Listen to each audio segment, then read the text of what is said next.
Ce musée est né, on peut le dire, il y a presque 50 ans, puisque il y a plusieurs décennies, un adjoint au maire avait décidé de rassembler un maximum d'instruments portant les musiques populaires. Et puis, chose exceptionnelle, parce qu'en général, quand une équipe municipale succède à une autre équipe municipale, elle ne reprend pas forcément les projets des prédécesseurs.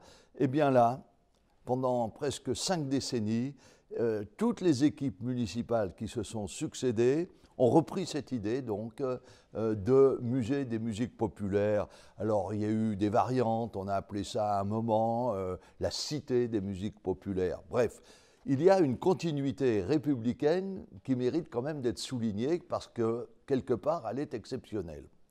Ensuite, à partir du moment où on a rassemblé des centaines d'instruments, le challenge, c'était de les mettre en valeur, dans un écrin. Et là, les problèmes ont commencé pour nos prédécesseurs. Il y a eu plusieurs projets, et le dernier projet était un projet assez particulier, puisqu'il visait tout simplement à implanter ce musée des musiques populaires dans les fondations du château des Ducs de Bourbon. Pour tout dire, et ce n'est pas une critique, c'est simplement un constat, ça n'était pas très réaliste. D'ailleurs, les premiers coups de pioche qui ont été portés sur l'esplanade du château des Ducs de Bourbon ont immédiatement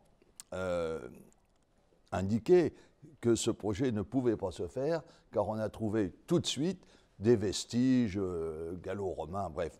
Donc, ce projet était absolument irréalisable. Il fallait donc trouver un nouveau projet. Et c'est à ce moment-là que nous avons été élus, donc en 2001, et que j'ai appris d'ailleurs la richesse de la collection qui avait été accumulée au fil des années.